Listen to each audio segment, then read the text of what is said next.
So we could have gone either way. Some practical tips and techniques on managing stress. So this is where I would like to give more focus. So understanding the theoretical and medical aspects of stress. I mean, I'll just give a brief intro, but slightly lesser focus, because understanding too much theory may not really help us. We engineers are pretty familiar with this situation. We are very good in theoretical aspects, but when it comes to like on-hand dealing of something, sometimes we falter. Yeah, it's a pretty familiar situation.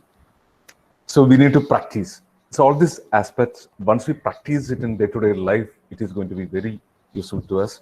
It is like swimming, or this is our famous Kerala martial arts, Kalaripayat. You practice it daily, you get better and better, and you are more equipped to handle the day-to-day situations. So this is the ultimate goal for most of us: a balanced life with time for work, relationship, relaxation, and fun. This is what all of us wants. You must have read, at least a few of you must have read this novel, A Tale of Two Cities, pretty famous novel. So it starts this way: it was the best of times and it was the worst of times. So it's very true about the present times in which we are living. So there are a lot of possibilities, there are a lot of opportunities. Tech itself is a very big opportunity. But at the same time, there are a lot of issues, the day-to-day issues that we have to tackle with it. Sometimes we wonder how we can tackle the day. The morning we wake up and we are unsure of how to go ahead with the day. So sometimes that is our typical situation. Never has been such a combination of pressures. We are virtually living on the edge. Okay, lot of work. We are very familiar with it nowadays. There might be some NBA accreditation work, or some sessions that we have to handle. There are regular classes, and then in addition there is KTU audits. Lot of stuff which we have to tackle on a day-to-day basis. And then life is cluttered with all these cell phones, email, and most of the mails, they come with very urgent. We know it, right? And constantly rushing at a fast pace. We wake up in the morning and then we are rushing to work, and sometimes committing to ourselves. We have to take care of our family, then we have to take care of the professional life, and we end up overcommitting ourselves. So we sometimes feel that this 24-hour day is not enough.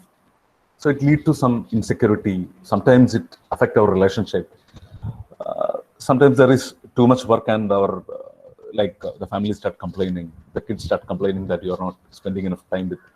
So how can we deal with it? This all purpose. So we make good plans, and reality can be a bit different, right? You know it. We make a plan for the day, we make a plan for the week, we have weekly plans. Oh yes, nice. And then when it comes to reality, things can be very different. Life is pretty stochastic. It's not really predictable. What happens in the beginning of the day, it is very uncertain. I'll just tell you what happened to me today. Today in the morning, I woke up. Then the maid in our home, her close relative is in ICU. She has to rush to Wayanad. Then I have to drop her at the bus stand. The buses at that point of time, it was not available. Then I have to skip breakfast. It happened in reality today. So many of you may have this day-to-day experience. We may plan something and the election training comes right in that time. So plan versus reality can be very different, and this can lead to triggering of stress. Yeah. So these are some of the questions we need to ask ourselves. Do I work excessive hours because I'm really passionate about my work, or I'm really scared not to work? My superior, I'm slightly afraid of him or her. So I need to put in more hours of work to satisfy my superior. That's a pretty familiar situation.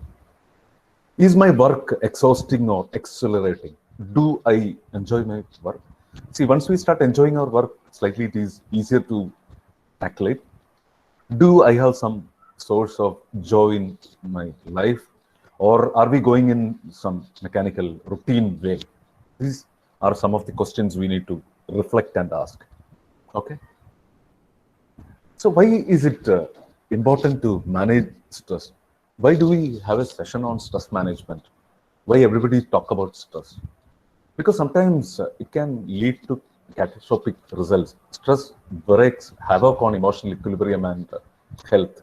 Sometimes it reaches a extreme scenario. We know, okay, that person, he's having a breakdown and he's not able to do anything. He's in hospital. But many a time it is not that evident.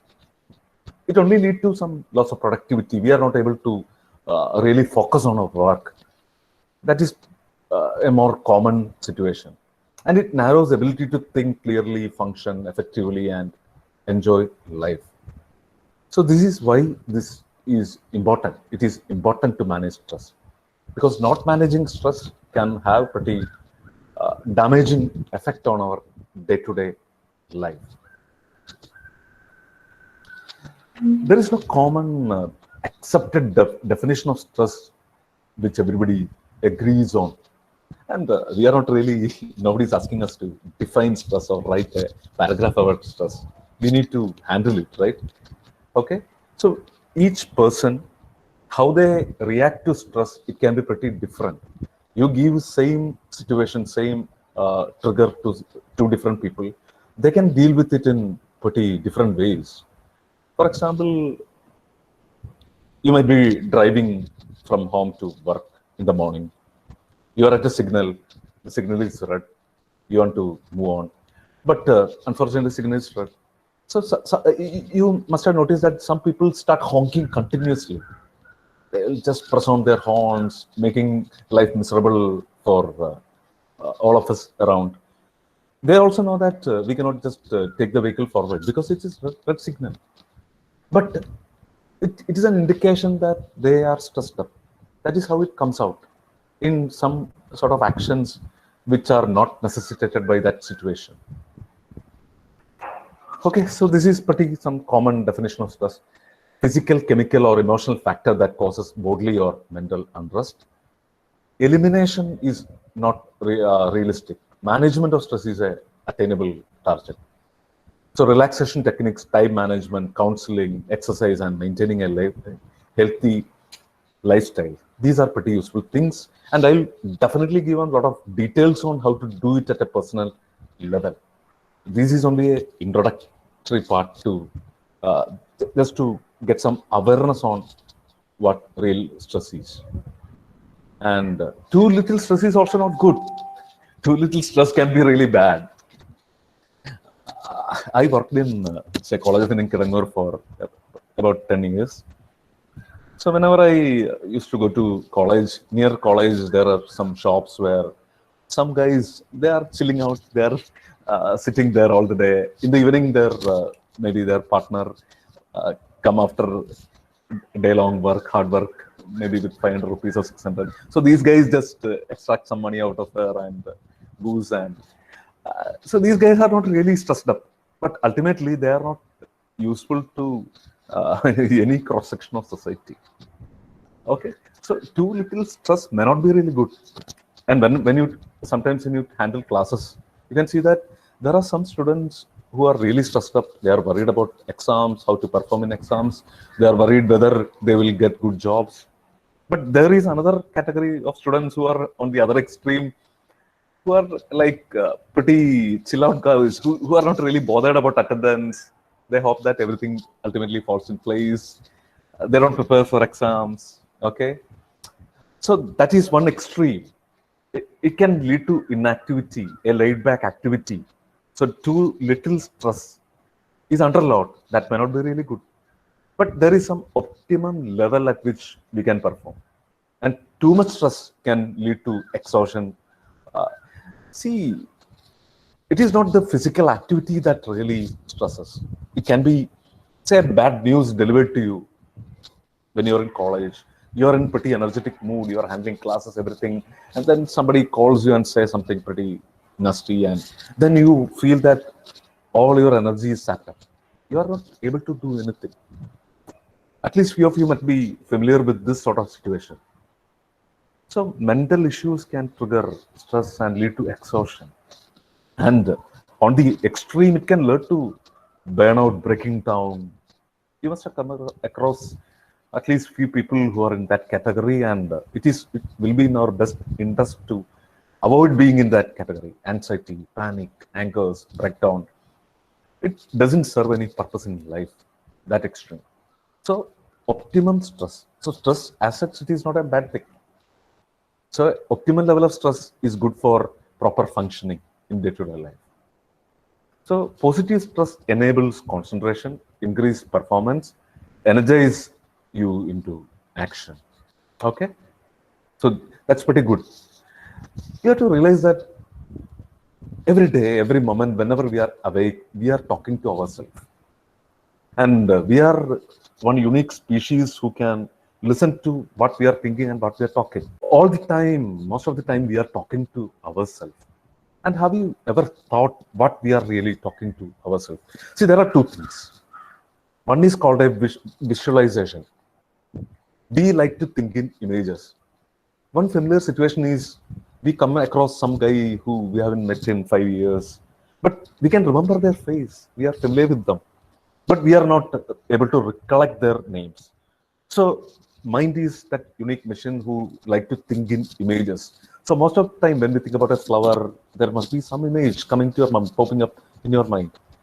When you think about a friend or a particular name, when I say Ebin Manuel, then there might be some face coming to your mind, some image coming to your mind. So there are two things, two aspects of the mind. One is visualizing. We are almost all the time thinking in images.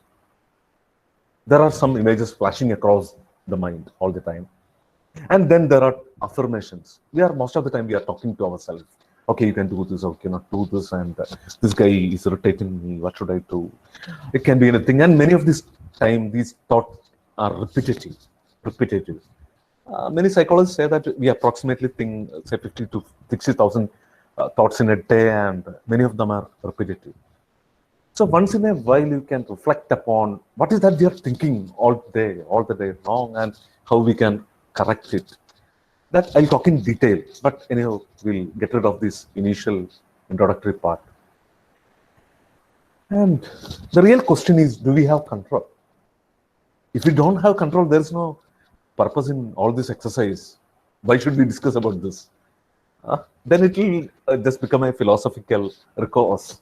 Okay, there are many things which we don't have real control in life. We can talk about lighting, and we can talk about earthquakes. Okay, we have very little control over them. Okay, so all these talks can be pretty philosophical. But on the contrary, there is this aspect of stress in our life where we have real control. Most of the stress that we experience, I will say that it is self-generated. The way we think, the way we live, that creates stress.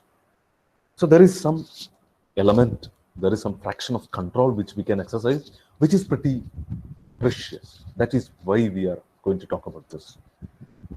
So whether an event makes us threatened or stimulated depends a large extent on how we perceive ourselves. Okay, so we have to get rid of that victim mentality. Sometimes you feel that the world is pretty nasty to us. Okay, this guy is doing this to me, my boss is doing that to me, and my students are not responding. I'm taking so much initiative there, but that really doesn't serve any purpose. There is a part of life which is called proactive circle. There's some aspects of activities in life where we can exercise control. And if we are able to focus on these particular aspects of life, then all our life is definitely going to change in a positive way, in ways you can not really comprehend. So to make that example clear, I'll talk about this guy called Viktor Frankl. I don't know whether you have read this book. This pretty famous book. If you haven't read this, try to get hold of this book and read this. It is titled Man's Search for Meaning. And why this book is important and why this man's philosophy is important, I'll just give you his background. Viktor Frankl was an Austrian physician. He was having a very cool life with his family. He was a doctor, reasonably rich, and he's married. He has his parents, he has his kids. So he was really enjoying his uh, family life, his professional life also. He was pretty skilled doctor. And at that time, the World War broke out, the Second World War broke out, and he ended up in a Nazi concentration camp. All his life suddenly turned upside down. So, from a balanced, happy, peaceful life, in the very next month, he ended up in a concentration camp, in a cell, where the living conditions are so, I mean, pathetic, I should say. And he was really pondering over the question. The real question in a Nazi concentration camp is not to, it is not about stress management, it is not about productivity, it is not about happiness. It is, the real question is whether we can survive this very day. That is the question. So there was a phrase in that concentration camp which means running to the fence. Running to the fence literally means committing suicide. There are electric fences all around that concentration camp, and there is heavy electric power supply running across these barbed fences. And many people, they were so pissed off with their life that they decided to end their life by going and getting hold of that barbed fence. The life has lost all its meaning. So every day, many guys ended up committing suicide in that way. And among the prisoners, there was this phrase running to the fence, means committing suicide, because they have lost all their purpose of life. But this guy, Viktor Frankl, he was very different. He was very different. He was pondering over philosophical questions. What is the purpose of my life? Okay? And how can I survive this day? And he came across a very interesting revelation, which completely changed the way he lived henceforth. And it changed the way many people later live their life. This is that philosophy he came upon. This is that thing that crossed his mind. He realized that whatever is the situation in your life, whatever is the stimulus that is happening in your life, there is a mental control, how you are going to respond, and you are the master of that. You have the choice. You have the ability to choose the way you respond. So whatever happened to you, how you are going to respond to it, you have a precious little choice, and that choice give you a lot of freedom. That is that thought Viktor Frankl had, and it changed his life. So I'll just share some of his thoughts. I can talk about 3 hours on his story alone, but our time is limited. So I'll extract some of the things which are relevant to this specific context. Everything can be taken from a man, but one thing, the last of human freedoms, to choose one's attitude in any given set of circumstances, to choose one's own way. So we have to think, do I have this choice? You're coming to work today and your colleague, who decide to react to you in a particular way, which you don't want. So then you have a choice. Then you can decide that colleague's outburst may be a result of his or her personal problems. It has nothing to do with me. Then I can handle that day pretty peacefully. Or you can choose the other way around. You can shout at them and mess up the whole thing. Then your students are observing, okay, the professors are quarreling. It is very nice to see that. Okay, nice. And we ended up in a pretty bad shape. So we have a choice. We have a choice. Okay. So when we are no longer able to change a situation, we are challenged to change ourselves. Very often in our life, we end up in situations which are not really changeable. But there is one element, one corner of this whole universe where we have the all control, that is we. How we think, how we react, how we are going to interact with others. Don't we have that choice, how to react? You choose the best way to respond in that situation based on awareness. So don't get into autopilot mode. As engineers, we are very familiar with this concept of autopilot, right? Sometimes advanced vehicle, we can put it into autopilot mode. It will take care of themselves. It will respond to situation. Is it the way we want our lives to happen? Or we handle moment to moment situation based on inner reflection, awareness, the merits of that situation. We choose not to react, but to respond. Okay? Between stimulus and response, there is a space. In that space is our power to choose our response. In our response lies our growth and our freedom. Oh, my goodness.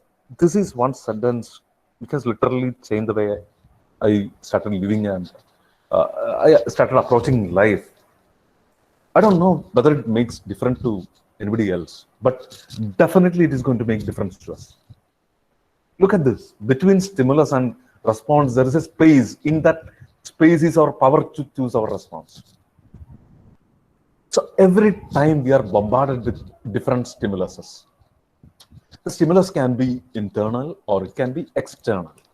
External is, it can be positive or negative. It can be a friend coming and congratulating us on our achievement, on our getting some promotion. Or it can be a pretty perceived to be negative thing where somebody is coming and shouting to us. The student is behaving in a way we don't want. Stimulus. Every time we are coming across a stimulus, we are driving and somebody behind us started to honk continuously and we are getting pretty angry. Stimulus. But we can choose our response. Suppose our colleague is coming and shouting to us. You can say that, okay, can I help you? You seem to be pretty agitated. Or I'm ready to help you. I mean, then they will be feeling peaceful, right? Or we can choose to listen to them. Just listening to them can ease the situation, can change the whole dynamic of that situation. Our kid is coming and demanding something which we don't want. We can choose to shout at them, or we can choose to discuss with them and make them aware that this is not the best thing to be done in that situation. Stimulus and situation. If you forget everything that you are going to talk henceforth in this session, you remember this single thing and you are able to practice it in day-to-day life, day-to-day momentary experience in life. I can assure you that your life is going to be changed in a drastic and dramatic way. Just try to practice this single thing based on this guy's philosophy. You can search Wikipedia and look for Viktor Frankl. You can see him as a Nazi Holocaust survivor and how his life has changed, where others lost their life. When others run to the fence and they committed suicide, this guy lived on and on, survived that concentration camp, came out, wrote this 31 books. Out of that, this book became a bestseller. He changed the life of many people around. He lost his wife in that World War. They were killed by Germans. She was killed by the Germans. Pretty tragic thing. But he moved on. He married again. He had kids again. And life just moved on. Sometimes there are tough choices. We have to exercise them. Yeah. So, in short, there is a need of shift from a victim mentality. The victim mentality. Many of us are subject to this victim mentality. You look around. There are many people who say that, okay, life is so bad to me. I'm having health issues. My in-laws are shouting at me. Okay, victim mentality. I'm not belittling them. These situations are pretty true. But again and again, thinking about this and talking about them in a pretty bad manner doesn't change our life or their life. So the victim mentality rests on the premise that other people or situations are to blame. So it gives us some comfort in the way that it tells us that we are not in control of our life. Somebody else is in control. Okay, so very sad. Okay, this is how life goes on. Life is tragic. We have to fight it. We are fighter. So don't play victim to the circumstances you create. So get rid of this victim mentality thinking. So talking one side all the time, online media, it can be pretty boring. And I see a lot of my friends are there, like organizers itself, Professor Dinu and Professor Jasna, they're pretty good friends over a long period of time. And I see many of my ex-Cape colleagues there. Saji Justice is a very close friend. We talk once in a while, nice guy. So there are a lot of interesting guys in this group whom, like, I know for a very long time. And there are many others who might be interacting. So it's a nice little chance to interact. See, this is only, we are not done or with any part of the talk, and just given a very brief introduction on some basics of trust, some medical aspects of trust, which I will tell you later. And the last 1 hour, I would like to devote to the real action plan on how we can proceed with our life so that we are handling it in the best possible way. The second half. The first half, we will create the setting, some basic understanding of why this is happening, and also in a limited 10-minute way, the medical aspects of this. Okay, but let's think about this. Let's have a collective discussion on what can be the causes of stress, internal and external. These are views. You can put it in the chat box.